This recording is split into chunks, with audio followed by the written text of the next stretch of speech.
Well, first of all, Joe, thank you for welcoming us into Intelligent Technology Solutions, coming out here today to discuss everything that Intelligent Technology Solutions, ITS, has to offer for high school students and high school graduates. Thank you so much. And, the first thing we'd like to do to start this is give us a little overview of what ITS does, okay, and, what you do here, how many employees you have, that kind of thing. Well, at ITS, we do a lot of different things, a lot of things that are traditional in the technology services world.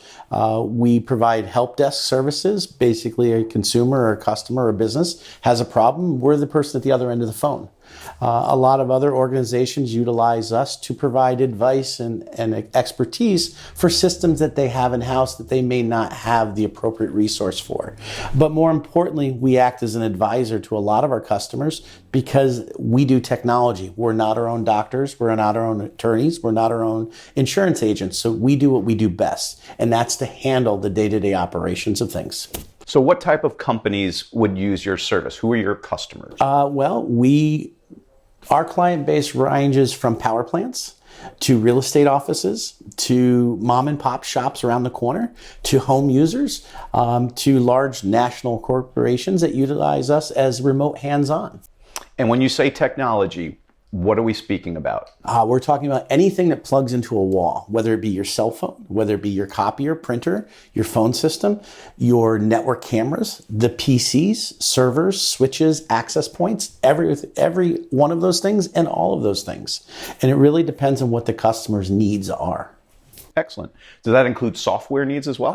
Yes, software. Microsoft Office, Office 365, QuickBooks, all of those types of things are things that we support for our customers, whether it's helping them purchase them, whether it's helping them install and maintain patches, but also how do I do this? And we'll actually sit down with them and help them do pivot tables, help them do databases, and help them do formatting, create templates, because that helps them do their job better. Excellent, excellent. So how many people are involved here at ITS? How many people work here? And what type of positions are they filling? Okay, well, we have right now 24, 25 employees overall, including myself, starting with the general administrative staff. Most organizations of our size tend to go on a skeleton crew. When it comes to administrative, financial, we actually have 4 people that handle finance in our organization, whether it's accounts payable, receivable, billing, contracts, but also our own internal use. We have to pay bills just like every other customer. We don't just roll in the money coming in. We've got to pay bills and pay for cars, pay for insurance and things like that. So, but we also have media, graphic design, and web development. So we host and manage websites. We also host and run the servers for other people that want to run websites themselves. So we have 2 people dedicated for that area. From there, we get into more the technical aspect of things. At any point in time, we have 70 to 80 projects running. So we have 2 project managers whose job is to help organize and perform day-to-day tasks on those projects. We have our field and desktop technicians whose responsibilities go from everything from unpacking, verifying the equipment comes in, it's workable, and there's no problems, and then to actually deploying equipment.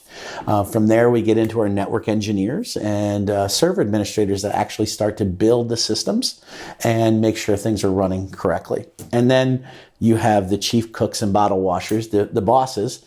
In our industry, in our company, we're just as apt to be out cleaning the floor or deploying a project as we are sitting behind the desk doing interviews. Excellent. So what do you expect a new employee to know at the beginning, or what kind of skills they need at the beginning when they show up? And then if once they're with you, what are your expectations after the first month? Okay. Realistically, it depends on the position that we're bringing them in for. Let's talk about a basic hardware tech. Straight out of high school, we're going to assume they've installed operating systems. We're going to assume they've installed memory, hard drives, things of that nature, some basic hardware functionality. They're going to be comfortable manipulating computer equipment and picking things up. You have to be able to pick up 50 pounds, things of that nature. But more importantly, we want them to know their limitations. They have to be able to recognize when they need help and how to get that help appropriately. Not going down the proverbial rabbit hole, and all of a sudden you have a 10-minute problem that's turned into a 3-hour debacle, and I have to involve 3 other people to dig you out. But most importantly, we want them to be able to learn. So much in our industry is about experience and knowledge, and you get that by being able to learn from your mistakes and learn from prior situations. And a lot of kids today have a real problem with that. From what we've seen, we really want I can't teach you how to learn, but I can teach you technology. And that's the biggest thing that we look for. Nice. So what are some of the ways that your employees show professionalism and their work ethic in the workplace here at ITS? Well, again, showing up on time and prepared to work is really the biggest thing. A lot of times when it comes to professionalism, having to deal with difficult situations or time crunches. In reality, it's about knowing when to ask for help, knowing when to say, hold on, this isn't the best decision, and standing up for themselves when they believe or they know that they've done the right job, and being able to communicate that with their coworkers as well as customers in an appropriate manner. In our organization, we empower employees to make decisions.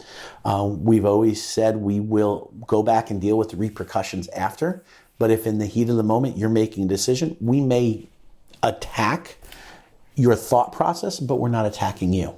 In a lot of cases, it's to help learn because we learn based on our experience. Well, thank you very much, Joe. I'm so glad that we had this opportunity to sit down with you.